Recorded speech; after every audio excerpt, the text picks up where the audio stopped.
to share with you today is why you need to be a published author if you are a coach, consultant, or speaker. I'm also going to give you 5 insider tips that are going to help you get that book out of your head and into print. So before I go into that, I'm going to tell you a little bit about me and how I ended up becoming a book coach. So since the age of 19, I've needed a ton of coaching, counseling, and mentoring for various issues. So it's not overly dramatic for me to say that coaches and consultants and speakers, they've changed my life. They've transformed it. So I went from a US dress size 16 to a 6 because of a nutrition consultant and a fitness coach. I went from being hopelessly addicted to amphetamines and ecstasy to completely clean for 20 years because of an addiction counselor and a life coach. I went from a soul-destroying call center job to running my own copywriting and ghostwriting business because of a business coach. And at numerous times in my life, inspirational speakers have taken me from what is the point of life to seeing opportunity everywhere. And I genuinely believe I could not have achieved any of this without these amazing people in my life. They've kept me focused, kept me accountable, and in one case, actually kept me alive. And that's why I've made it my life's work to empower coaches, consultants, and speakers to get their message out. Now, I find that most coaches, consultants, and speakers, they start their business because they dislike their corporate jobs or they didn't have the freedom they wanted. So they leave to strike out on their own and build a business around their skills and go out and help people. That's the real thing that they want to do. What they don't expect is this need for this whole other skill set: sales, marketing, and lead generation. Now, as a copywriter and a ghostwriter, I've written every kind of copy, pretty much every kind of copy you can think of, from flyers, leaflets, articles, emails, landing pages, sales pages, reports, books, all sorts of things. After working with 20 plus coaches, consultants, and speakers across so many different specialities, I've found nothing turns you into a magnet for success like becoming a published author. The one piece of content that's made the biggest difference to my clients' businesses, their profits, and ultimately their lives has been a book. A well-written book allows you to attract clients that are the perfect fit for you, who resonate with your message. It allows you to bypass selling and eliminate sales anxiety because a book is seen as it's a completely different form of marketing. In fact, it's not even seen as marketing. That's what the wonderful thing about it is. Brochures, leaflets, flyers, print adverts, sales pages, radio ads, TV ads, they're all viewed as marketing materials. Their purpose is to make a sale, and everyone knows that as well. A book, on the other hand, is seen around the world as a source of expert information that is to be valued. And because of this, fear and anxiety evaporate when you switch from promoting you to promoting your book. Because of this, it's a small shift, and yet emotionally it's a huge shift. I've seen coaches, consultants, and speakers who are terrible at promoting themselves transform into cool, calm, and collected professionals, all because they move the focus off of them and onto their book. A book allows you to position yourself as an authority, a thought leader, and head and shoulders above your competition. You're not just another coach, consultant, or speaker. You're the coach, you're the consultant or speaker that wrote that book. You become incomparable to a standard coach or a consultant or a speaker. What this allows you to do is allows you to increase your fees and even create multiple income sources because you're just perceived to be better, more knowledgeable than the others.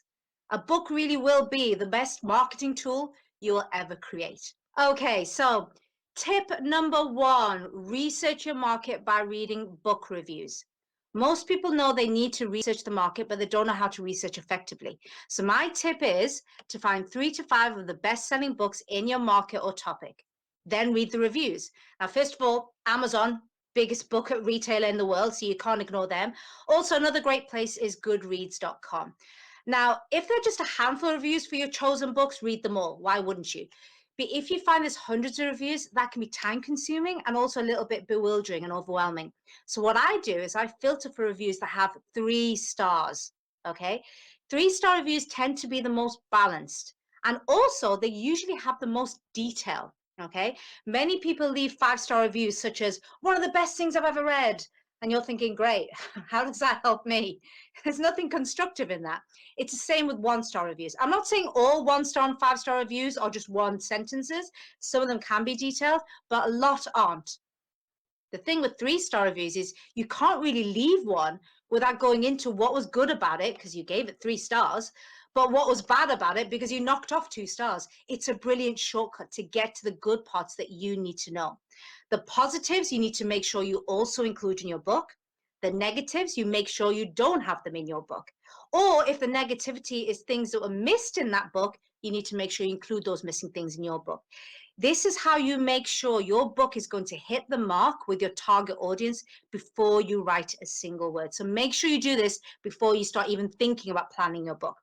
Tip number 2, create a mind map for your book. Most people think planning a book is just planning the main topics that your book is going to cover, each chapter, and then off they go. They want to start writing. They're so eager to start writing. And then they wonder why they go off on a tangent, or they change tracks, or new ideas pop into their head. Now they're starting to weave these new ideas in, which don't make sense with the older ideas. It just leads to a huge overwhelm. Instead, plan out your book by creating a mind map. There's a brilliant tool called mind42.com. That's mind and then 42, the numbers.com. It's free software online. It allows you to create a detailed mind map of every single thing, every single thought that's going to go into your book. You can have your chapters, then you can have sub points of each chapter. You can have sub points, even sub points, whatever you want to do. You can put in where you think a great image is going to work, or a diagram, or a graph. Offers as well. Actually, that's an extra mini tip, really. Add offers that make sense. Okay. I want you to remember you're not writing a book just to get a pat on your back and make your mother proud that you're a published author. Okay. Your book needs to be a lead generating machine. Now, that doesn't mean you turn your book into a massive sales pitch. Please don't do that, because that's really going to annoy your readers. But your book, as long as it remains a source of knowledge and inspiration, because that's why people read business books, as long as you're doing that, then making free and paid offers that fit and build on the content in your business, it never comes across as salesy. Instead, it comes across as you're just offering extra help to those who want it. Okay. Anyway, going back to the mind map, when everything is out of your head in a visual way, you can effectively see your book. I hate using business phrases, but I'm going to use one. The business phrase is 30,000 foot view, because that's what it is. When you're up in the sky looking down on a maze, can you work out how to get through the maze and get out of it, escape it? Yes, you can, because you can see the whole maze. Can you do that if you're on the ground inside the maze? No, you can't. You know, you're going to make wrong turns. You're going to find dead ends. You're going to do a lot of trial and error before you eventually escape the maze. It's the same thing with your book. The mistake most people make is they're inside of their book, just like they're inside of a maze. And when you're inside of it, it's difficult to see the big picture, which means you go off on tangents and you have false starts. Mind mapping your book out means you can add in all your knowledge and what you want to say and create a 30,000 foot view of your book. And you just can't go wrong now. You're not going to spin your wheels. You're not going to procrastinate. Once you've created your mind map, when it comes to you writing a book, I think of it as like having a satellite navigation system for your book. Just like how a satellite navigation system tells you in 50 meters, turn right, your mind map will tell you what you need to write next. You've systemized the whole thing. So tip number 3, always use a book template. One of the biggest frustration points for new authors is trying to learn what a professional book looks like. For example, did you know copyright page should always be on the left? I don't know why, it just has to be. Or that at the end of your book, you should always leave 2 pages blank if the total number of pages you've got is odd number. But if it's an even number, you need to leave 1 page blank. Yeah, don't blame me for this, by the way. It blows my mind too. It's stupid. I do wonder why things are done a certain way. They just are, okay? Publishing companies like HarperCollins, Simon & Schuster, and one of the big 5 publishers, they've got these standards that they've been adhering to for centuries. And when your book doesn't adhere to the same standards, to knowledgeable people, you're not going to get the respect you deserve as a published author. So here's a ridiculously simple solution. Just buy a book template. There are book templates. It'll cost you about $50 to $100. Just go to Google, put in book template, and you can buy a beautifully formatted book template. Has all the relevant stuff that goes into a professional book in all the right places. We call that front and back matter. It's all there. You just need to go in, tweak the bits to fit, and you're done. Quite simple solution, right? So tip number 4, Never write your book, dictate it. You're probably thinking, what the heck? You're a writer. Why are you telling me not to write a book? There's two reasons. First, the average person types around 40 words per minute, but they speak 200 to 250 words per minute. That's 5 to 6 times faster. So there's that, the speed at which you're going to get the book out of your head. But there's actually a far more important reason why you need to dictate your book and not write it. And that's because when you type, you can see the words physically forming on the page. I'm telling you, it takes more willpower than kicking a cigarette habit not to edit your words. Oh, I meant this word. Oh, that phrase would make me sound more clever. You're going to keep going back and editing what you've typed. It's impossible not to do. And this can really destroy momentum.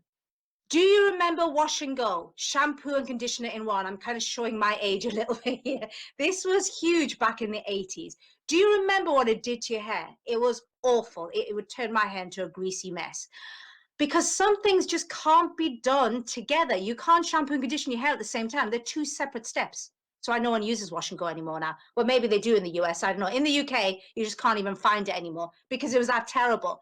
It's the same with writing and editing. I've seen more authors, would-be authors, give up on their dreams of writing a book because of this issue more than any other issue, because they're writing their books and without realizing they're editing as well. They're shampooing and conditioning at the same time. So instead, dictate your book, because when you do that, you're dictating into, for example, an app on your phone. You can't see the words, so you can't edit. This is why, by the way, I don't recommend you use speech to text options for Word or Google Docs, okay? Yes, you solve the issue of speed because you talk faster than you type, but you're not solving the issue of seeing the words form on the screen. Instead, I recommend you use a transcription service. So my favorite is otter.ai. They're brilliant. For under $10 a month, you get up to 6,000 minutes of dictation. All you do is you dictate it into an app on your phone, and off it goes to be transcribed by artificial intelligence. You don't see the words as you dictate. You can't fall into the trap of editing your words. You just say it and it's gone. You're not going to cripple yourself with editing while writing if you follow this tip. This is especially true if you use it in conjunction with my tip number 2, which was mind mapping your book first. So there's got to be no, you got the app open, you're going, oh, where was I? Oh no, I've lost my train of thought. That's not going to happen, okay? Because you've got your mind map. You've got your satellite navigation system for your book. It's going to tell you where you are and where you need to go to next, okay? And then once your book has been dictated out of you, now you can go through it all. That's the time to edit. That's the time to change words to make you sound better, clever, funnier, whatever it is you want it to do, okay? Tip number 5, always hire an editor. There's so many people who think they can edit their own books because they, like, oh, I'm very good with grammar. I don't care. It's a big mistake. It is impossible for you to be impartial about your own book. You've seen the text far too many times.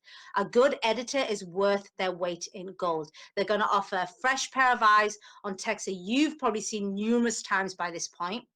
A good editor will also know how to get your book to professional publishing company standards. They'll make sure there's consistency throughout the book. For example, do you spell out numbers or do you use actual numbers? By the way, it doesn't matter what you do. What does matter is that you stick to one rule and stick to it throughout the whole book. But when you're dictating and writing a book, you just don't think of that. You're thinking of the content, which is what you should be doing. But it's tiny little errors like that that really affect your reputation as a published author. Remember, you're not writing a book for your health. You're writing a book because you wanted to take your business to the next level. You want to be seen as an authority in your field, perhaps even a future thought leader. A good editor will have your book looking like it's just come off the press at Penguin or Macmillan or one of the other big publishers. It will take your book off your hands and they'll get it print ready for you.